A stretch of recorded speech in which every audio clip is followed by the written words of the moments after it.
Je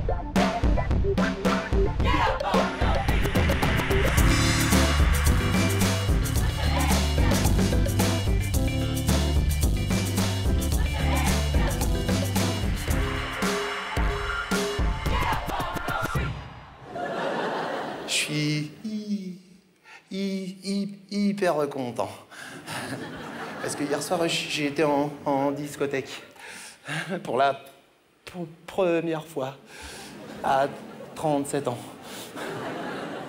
C'est parce que ma mère, elle me laisse pas sortir. Alors bon, je fugue. À 37 ans.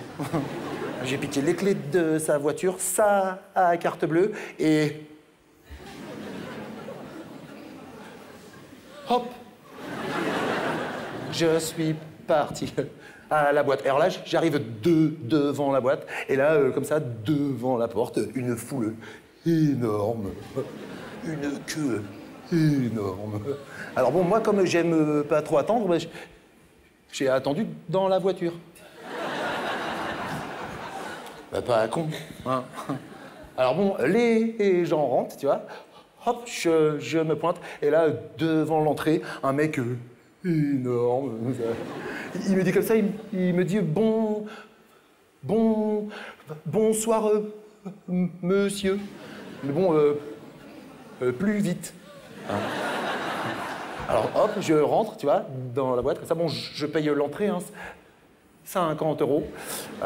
Je descends, et alors là, direct, musique à fond, chauffage à fond. Donc, soif. C'est comme ça que je repère les alcooliques. Et alors j'arrive au bar, comme ça, et là, à couder au comptoir, une nana énormément sympathique. Alors je me dis, tiens, c'est pas tous les jours samedi. Hop, je lui paye un verre. Tu vois. Et la nana, super classe, elle prend son verre, elle se casse. Moi, ça tombe bien, j'aime pas trop qu'on me colle, j'ai déjà assez de ma mère. Hein. Alors, je prends mon verre, comme ça, je vais sur la piste, tu vois, pour danser, comme ça. Et là, en passant, comme ça, il y a un mec, il me regarde, il me fait comme ça. Alors bon, je m'approche, et là, le mec, il me propose une petite pilule. C'est sympa, il voulait pas que je pue de la gueule, tu vois. Alors je prends la pilule, hein, 50 €. Je la prends, et alors là, je sens monter en moi comme une chaleur, tu vois. Alors bon, alors musique à fond, chauffage à fond, la musique qui s'empare de mon corps, et hop, c'était parti. Cendrillon, Napoléon. 120. Ah, j'avais la patate et tout. J'étais en train de danser comme ça. À un moment donné, sur le podium, il y a une nana comme ça. Elle me regarde, à moitié habillée, tu vois. Elle me sourit, alors je m'approche, hop, elle se casse aussi. Elle voulait faire un cache-cache, tu vois. Alors bon, je la cherche, tu vois, je la trouve pas. Au bout de 2 heures, je me dis, bon, perdu. À ce moment-là, je me dis, tiens, je vais aller aux toilettes, tu vois, parce que bon, des fois, t'y penses, mais bon, c'est trop tard, hein. Alors, j'arrive aux toilettes, comme ça, j'ouvre la porte, devine sur qui je tombe. T'as écouté le début ou pas? La nana. Gagné. Elle était en train de se nettoyer le nez. Ça enfin. Je te jure, comme ça. Ouais. Alors moi, pas con, je me dis, tiens, c'est pas tous les jours... Non, dimanche, l'heure tourne. Ah.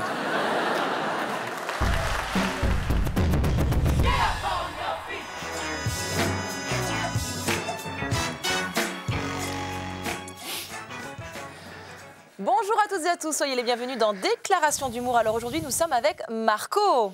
Bonjour Marco. Bonjour Amanda. Ça va, tu vas bien? Ça va très très bien. T'es bien installé? Parfait. T'es content d'être là? Hyper content. Alors avant toute chose, il y a un de nos invités qui a voulu te poser une question. Je te laisse regarder et on en parle tout de suite après. Oui, dis-moi Marco, il y avait une question que je me posais, à savoir, quel est le meilleur conseil qu'on t'ait donné dans la vie?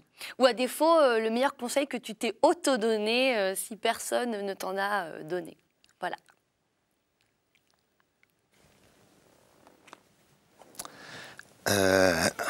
C'est difficile comme question.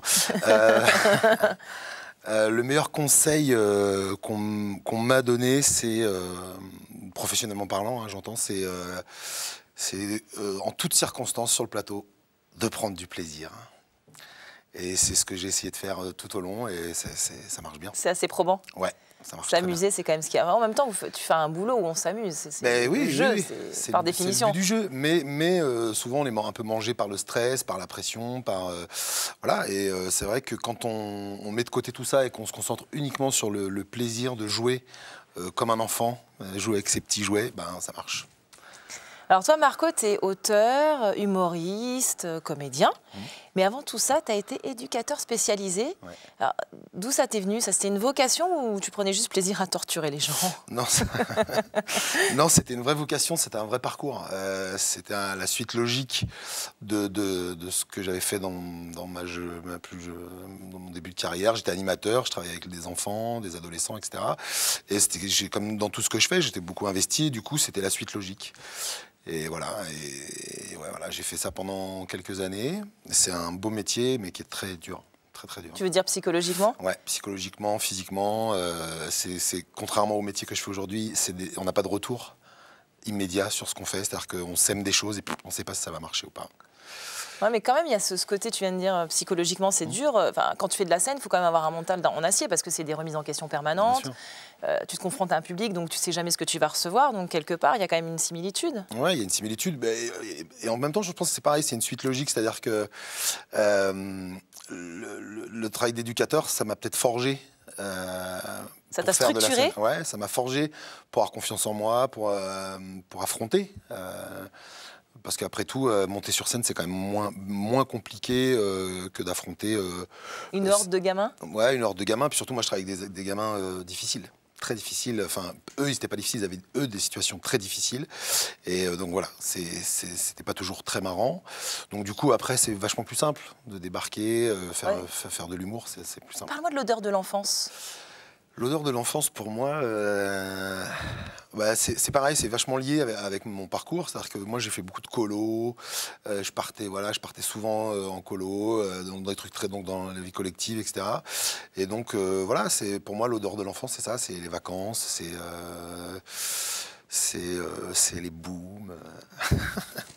C'est les spectacles aussi, c'est les premiers spectacles. C'est là que ça s'est passé, les tout premiers. C'est là que tu as eu ton premier déclic, c'est là que tu es tombé amoureux de l'humour? Non, c'est beaucoup plus tard, je m'en suis rendu compte beaucoup plus tard. Auprès des enfants, ce sont les enfants qui ont fait le lien. C'est-à-dire qu'un jour, on m'a confié, dans un centre de loisirs, on m'a confié un groupe de gamins. Un après-midi, moi, j'avais aucune expérience de ce métier-là. Et ces gamines, dont j'ai oublié le nom parce que c'était il y a très longtemps, elles étaient 8. Et je ne savais pas quoi leur proposer. Et je leur ai demandé, qu'est-ce que vous avez envie de faire? Et elles m'ont répondu, un spectacle. Et pour moi, ma carrière, elle commence là. Ah. Ouais. Alors, donc on vient d'en parler, donc tu as été éducateur. Il y a une espèce de continuité parce qu'aujourd'hui, tu es auteur pas que pour toi, mais aussi pour les autres. Ouais. Et d'ailleurs, tu dis pas que tu écris pour les autres, mais avec les autres. Elle est où la nuance pour toi? Elle est pareil, dans le partage. C'est-à-dire que j'écris pas, je pense que je suis incapable d'écrire des sketchs pour quelqu'un. Par contre, moi, j'adore, c'est vraiment des moments que j'adore, c'est ces moments de partage où on crée quelque chose ensemble avec l'autre. Et notamment avec Artus, avec qui je travaille maintenant depuis un petit moment. Et ce qui marche, c'est ça, c'est la connivence, c'est ça qui marche. Bon, toi, tu parles de notion de partage, donc ça dénote quand même une certaine sensibilité.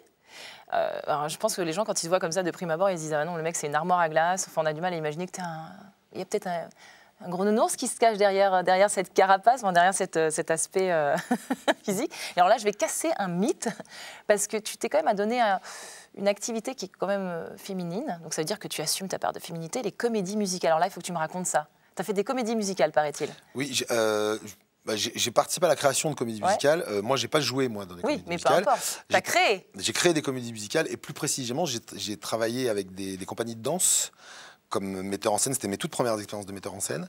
Et j'ai eu un vrai déclic par rapport à ça en allant voir Chicago. la comédie musicale de Ouais. Chicago. Et vraiment, pour moi, ça a été une révélation. Je me suis dit, un jour, je ferai un truc dans ce genre-là. C'est au Et t'en as niveau, fait quand même 3. T'as quand même fait 3 comédies et j'ai musicales. fait 3 comédies musicales, mais j'étais pas tout seul. On était nombreux. Mais c'était un vrai kiff. C'était un vrai kiff. Ouais, c'est- De faire jouer des danseurs, c'était un vrai défi, qui sont sur le corps, sur l'expression du corps, etc. Et moi, je travaille sur tout l'inverse. Pour donner un exemple, je leur faisais faire des exercices où ils ne bougeaient pas, où tout devait passer par les yeux, et pour eux, c'était une torture. Mais le résultat final, il était fabuleux. Alors, toi, ce qui est assez dingue, c'est que bon, ça a quand même très très bien marché pour toi. Et à un moment donné où tu as eu un petit... On te voyait un petit peu moins, une décision de ta part, c'est volontaire. Est-ce que tu as eu besoin à un moment donné de te retrouver avec toi pour te recentrer ou pas du tout Si. À un moment donné, en fait, le succès du spectacle est un succès relatif parce que même si j'ai beaucoup tourné, j'ai fait beaucoup de dates et ce spectacle m'a permis de faire quasiment le tour du monde.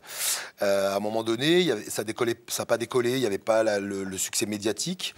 Et alors je sais pourquoi, parce que aussi c'était un spectacle où il y avait certains sketchs qui ne pouvaient pas, médiatiquement parlant, qui ne pouvaient pas passer. Tu veux dire politiquement incorrect? Ouais, un peu politiquement correct. J'ai eu des expériences télévisuelles où vraiment on me disait ça c'est super, mais on peut pas le passer. Ah ouais, donc censuré quand même. Oui, mais mais aussi parce que j'allais un peu loin aussi et que moi je trouve qu'on vit une époque où on est un peu. Enfin, c'est une époque qui se termine. On vient de passer une époque où vraiment je trouve que les humoristes ont été vachement censurés. C'est en train de changer. Il y a des humoristes qui sont en train de remettre ça au goût du jour. Je pense notamment à Antoine Chomsky, qui est en train d'arriver, qui a beaucoup de fraîcheur, je trouve, moi, dans le métier. Mais pour revenir à ta question, oui, pour moi, ça a été un choix d'arrêter, de me dire, bon, voilà, ce spectacle, il a fait son temps, il a servi ce à quoi il devait servir, c'est-à-dire à m'ouvrir les portes du métier. Et à un moment donné, j'avais oublié pourquoi j'avais fait ce spectacle, c'est-à-dire pour faire de la mise en scène, pour devenir auteur, même si j'aime être sur scène, et voilà, c'est quelque chose que j'aime beaucoup, mais la vraie raison, le vrai point de départ, c'était ça. Et à un moment donné, les tournées, les festivals... Tu perds pied. J'avais oublié. J'avais oublié, et voilà, j'avais besoin de me retrouver moi, et du coup, j'ai arrêté. Je suis parti quelques mois. Je me suis fait un beau voyage, et ça a remis... Les choses en place. Ouais. Ça a remis le facteur sur son vélo, comme je dis. Et du coup, dans ces moments-là, c'est des moments quand même de doute, parce que d'ailleurs, c'est le propre de votre métier, c'est qu'on se remettre en question en permanence. Marco, il se raccroche à quoi? Il se raccroche à rien, parce que si tu t'accroches, tu pars pas. Donc, il s'accroche pas. Je suis parti. J'ai vendu mon appart, ma voiture, tous mes biens matériels, et je suis parti. Et je me suis accroché à rien. Et je suis très heureux d'avoir fait ça, parce que ça m'a permis de me retrouver. Moi, sur mes orientations à moi, sur ce que j'ai envie de faire, ouais, voilà. Tiens, parle-moi de l'odeur de la gloire. Alors écoute-moi, l'odeur de la gloire, pour être très honnête, moi c'est un truc qui m'a... J'y ai pas été franchement confronté, mais c'est un truc qui m'a toujours beaucoup gêné. Ça te fait peur? Ouais, ça me fait peur. En fait, c'est le regard des gens qui change sur toi qui me fait peur. C'est-à-dire que je raconte souvent cette anecdote. Quand j'avais fait un passage télé sur une émission de grande écoute sur France Télévisions, à 20h30, un samedi, avec Patrick Sébastien, avec un donc, gros taux d'audience, etc. Et le lendemain de la diffusion, je partais jouer en Belgique et j'ai senti le regard des gens qui avaient changé sur moi et j'ai détesté ça. Même à la sortie d'un spectacle, par exemple, quand je jouais, quand je tournais beaucoup... Tu te faisais draguer? Un peu. Ça arrivait. Mais non, mais j'aimais pas du tout ce moment où moi je sortais de la loge et j'allais à la rencontre du public. Pas que j'aimais pas le public, mais j'étais toujours très mal à l'aise avec cette sensation qui est pour moi un peu fausse et que je suis pas armé, moi, pour ça. Pour ça. Donc chez toi, c'est pas un besoin viscéral de te confronter au public, finalement. Peut-être tu préfères auteur, mais c'est peut-être une manière de se planquer, finalement. De se planquer. Alors, si c'est viscéral pour moi de me confronter au public, parce que c'est lui qui a la vérité. Par contre, c'est pas un besoin viscéral chez moi d'être célèbre. T'as gardé ton âme d'enfant? Ah oui, je crois, ouais. Est-ce que tu crois que c'est ce qui fait aussi que c'est efficace quand tu vends des choses sur scène? Oui. Ça fait partie. Oui, parce que notre métier, en fait, c'est ce que je te disais tout à l'heure, notre métier, c'est jouer au sens littéral du terme. C'est-à-dire, comme moi, je vois ma fille qui joue, par exemple, avec ses poupées ou avec ses jouets. Quand elle joue, elle est à fond. Et ce qu'il y a autour... Il n'existe plus. Et c'est ça, notre métier. Notre métier, c'est ça.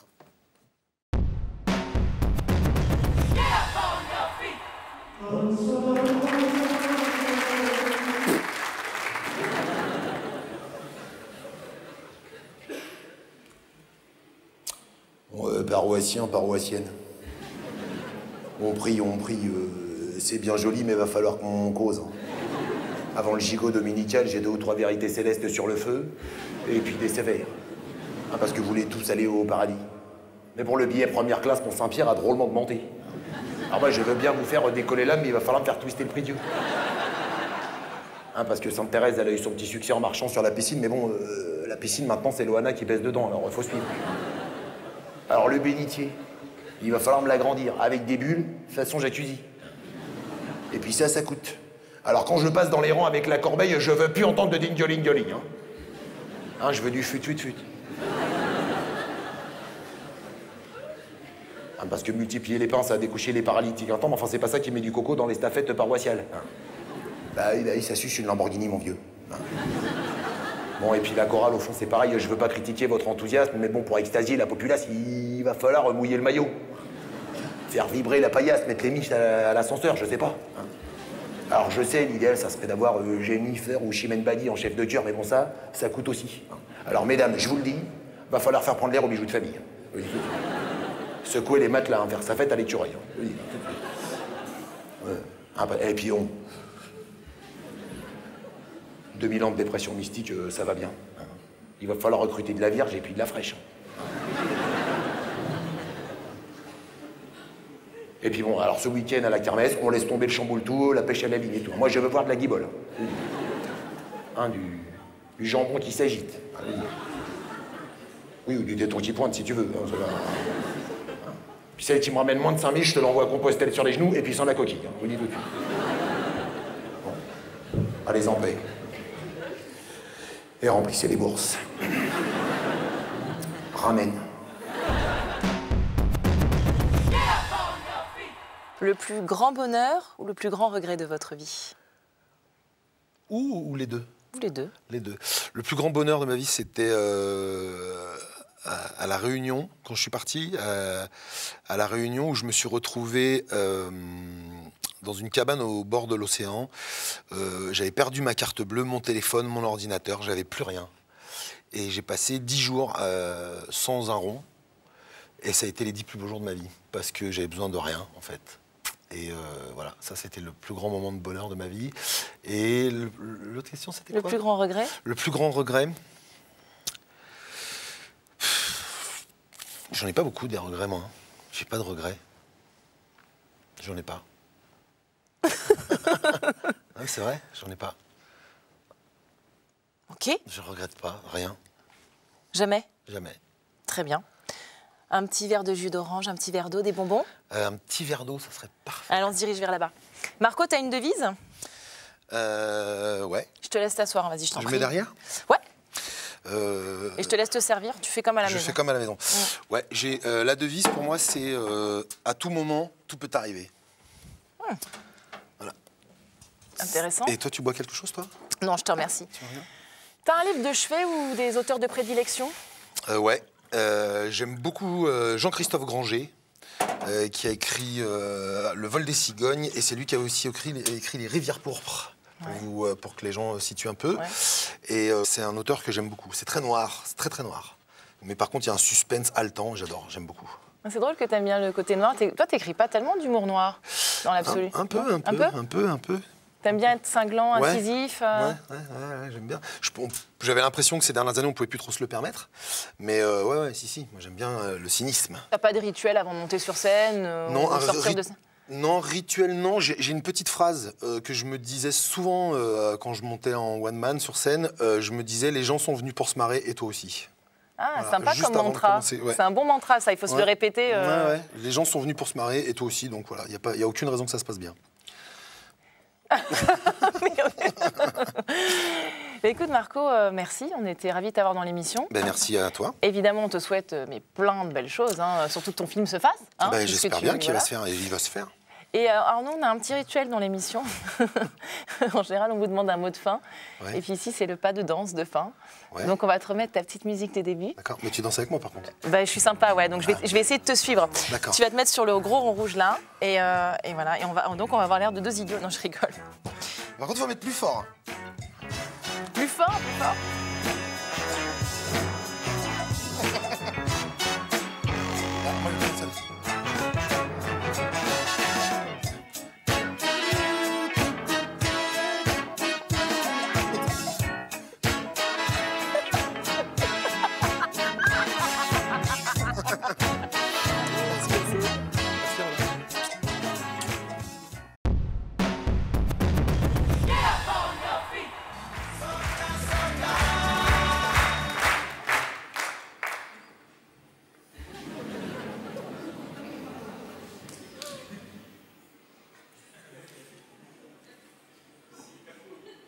Bien, mesdames, messieurs, bienvenue.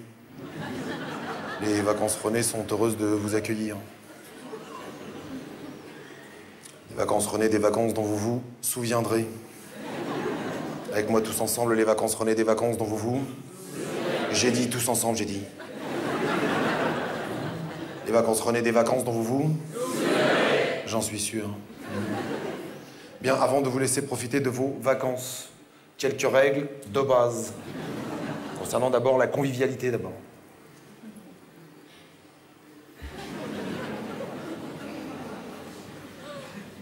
La sécurité, la vie en collectivité. Bon, tout d'abord, les bungalows. Suite à la tempête de la semaine dernière, les bungalows ont été légèrement rasés. C'est pourquoi vous serez logés sous tente, qu'il va vous falloir fabriquer vous-même avec les draps qu'on a pu sauver. Alors là, je vous vois venir, vous allez me dire, on n'a pas prévu de duvet. C'est à quoi je répondrai, nous, non plus. Vous avez qu'à vous faire une grande tente, vous mettez tous ensemble, vous tiendrez chaud. Vacances René, des vacances dont vous... Ben, au niveau des douches, là, pas de problème puisque nous sommes en Normandie. Pour les horaires, voyez direct avec Météo France. Les vacances René, des vacances dont vous... Avec son mort en route ou quoi, là? Les vacances René, des vacances dont vous... Bien, au niveau des WC. Là non plus, pas de souci, puisque nous avons la chance d'être au bord de la mer.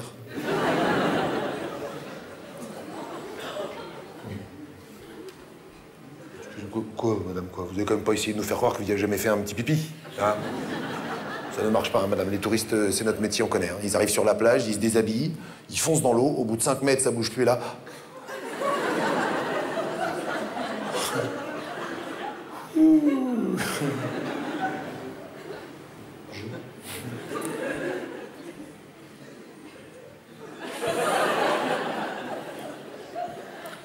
Chaud de la manche cette année, hein?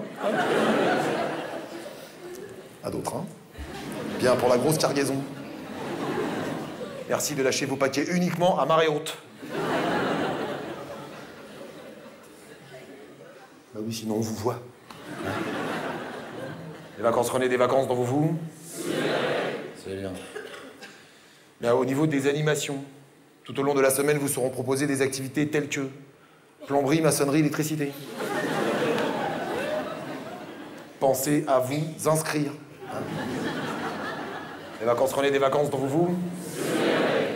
Au niveau des excursions. Non. Les vacances René, des vacances dont vous... Et enfin, le paiement. J'attends toujours vos chèques d'un montant de 500 € par jour et par personne.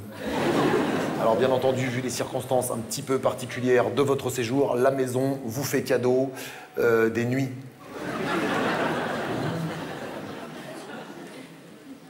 Ah, et qui en est pas, dites merci. Vacances René, des vacances dont vous... Eh ben, bonnes vacances.